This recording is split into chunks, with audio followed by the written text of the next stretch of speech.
Čaute, vítam vás pri mojom videjku a dneska si povieme jednu dosť dôležitú vec, pokiaľ si chceš kúpiť bavoráka, či sa oplatí kúpiť bavorák. V tomto videjku si ukážeme, aké sú výhody, nevýhody, koľko stojí údržba, koľko ma toto auto vlastne stálo a ukážeme si aj jazdu, prečo vlastne si kúpiť BMW E46. Takže môžeme sa hneď na to posunúť, že prečo vlastne som si kúpil BMW E46. Tak tento bavorák mi prirastol k srdcu už keď som pozeral Cobru 11.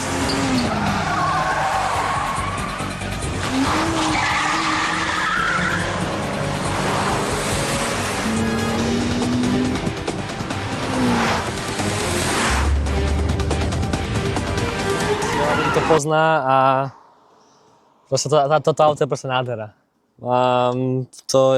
Ten štýl tej jazdy je fakt nezabudnutelný a presne tento typ je BMW E46 320i, radový 6-válec s objemom 2 litrov, čo na 6-válec nie je moc a radšej som mohol kúpiť 2,5 alebo 3 liter, ale vybral som si to pekne krásne na projektík a mám s týmto autom veľa plánov a už sa aj vlastne tá cesta sa škrtá, takže je to na dobrej ceste. Všetky videjka, čo som spravil, aj fotiek mám pre vás. Všetko to bude v ďalšom videjku a máte sa na čo tešiť. Teraz sa môžeme presunúť na jazdu, prečo som si vlastne vybral tohto bavoráka.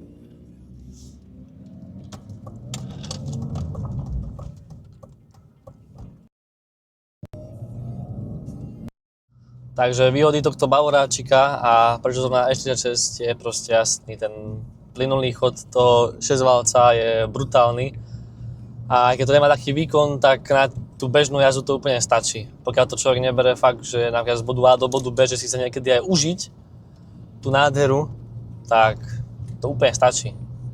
Pre bežného človeka to nie je až také, že by som si to mal kúpiť, ale keď je niekto autíčkar ako ja napríklad, tak za mňa je to super vec.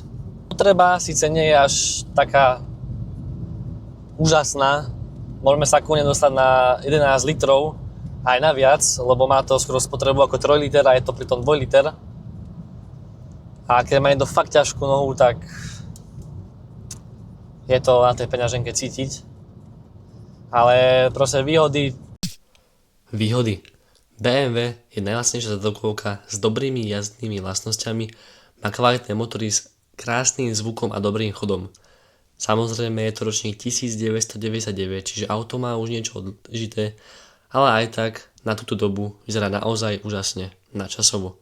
Interiér sa mi na tomto aute naozaj páči a v tých rokoch to bol ozajstný luxus. Však posúďte sami. Samozrejme, nemôžem zabudnúť na náhradné a tuning diely, ktoré sa dajú zohnať za rozumné ceny. No a poďme si pozrieť nevýhody. Ako som už spomínal, spotreba je pestrá a ak niekto chce auto iba z bodu A do bodu B s nízkou spotrebou a bez údržbové auto, tak toto nie je pre neho.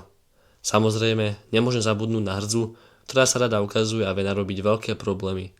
Zlé silent bloky na zadnej náprave, slzenie oleja, hrzavé brzdové potrubie, prašknutá chladiaca nádobka, tesnenia, hadice, je toho viac. Záleží, aký kúsok si kúpite. Dôležité je samozrejme história auta. Ako sa minulí majitelia auto starali. Preto, ak rozmýšľam nad kúpou, určite si auto over. Spýtaj sa majiteľa úplne všetko o aute, čo sa opravovalo, či menili včas olej a mnoho ďalšieho. Ak sa o auto nestarali, tak vás môže čakať veľký a možno drahý servis. Ale pokiaľ si to budete opravovať sami, ako aj ja, tak ste ušetrili a hlavne viete, v akom stave je auto. Pretože si ho opravujete sami, čo je za mňa najväčšia výhoda, keď chcete vlastniť staršie BMW. Koľko vlastne stojí vlastniť BMW E46? Samozrejme kúpa. Cena závisí od motorizácie, ale pohybujeme sa okolo 2,5 tisíca vyššie, záleží od určitého kusu. Niekedy to môže byť viac, menej, ale ten kus bude potrebovať naozaj dosť lásky. Zväčša prvé peniaze pôjdu na brzdy, základný servis ako je výmena oleja v motore, prevodovke a v diferáku. poprípade všetkých kvapalín, pneumatiky, možno do podvozku. Tento servis je za mňa základ, pokiaľ chceš mať menej problémov do budúcna s Bavorákom. Ale to sa ti časom odľačí.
Ak si autičkár, kľudne si ho kúp, kľudne môžeš stiahnuť aj po dieselovom motore, ale za mňa najlepší benzín. Čakujú nás ešte aj úpravy, či už výfuku, alebo možno aj radiace jednotky. Takže ja si myslím, že má to väčšie grády, keď to bude benzíniak ako diesel. Takže kľudne, ak chceš kúpiť E46, tak pozrieť si už keď tak ten 3 liter benzín alebo 2.8 a kľudne si ju vytuniť a užiť si ten pôžitok z tej jazdy, ktorý je nenahraditeľný. A na tú dobu, ročník 99, je to neskutočné. Čo vám budem klamať. Je to najlepšie, keď si to človek vyskúša. Či už keď si to požičia od niekoho to auto a uvidí fakt, jak sa to auto nádherne správa, aký to má feel, ktoré ti len tak hociaké auto nedá. Takže za mňa, pokiaľ chceš nejakého Bavoráka a chceš sa s tým hrajkať, alebo teda nejakého Nemca a chceš sa s ním hrať, chceš si ho vytuniť a spraviť z neho skoro nové auto. Za mňa Bavorák je jednoznačný a už keď či siahneš po Audine, po Mercedesi, je to čisto na tebe, ale poviem ti iba jedno, rob to, čo ťa baví. A ak sa ti ľúbia 46 alebo hociaký iný Bavorák, tak kľudne si ho kúp, či to stojí, čo to stojí. Je to úplne jedno, hlavné je, čo to je pre teba. Či to má pre teba význam, ak to pre teba má význam. Ser proste na každého, čo ťa bude to odhovárať. Aj mňa veľa ľudí to odhováralo, ale poviem ti tak, že sa to oplatí. Ak si ja taký autičkár ako ja, kľudne si to kúp.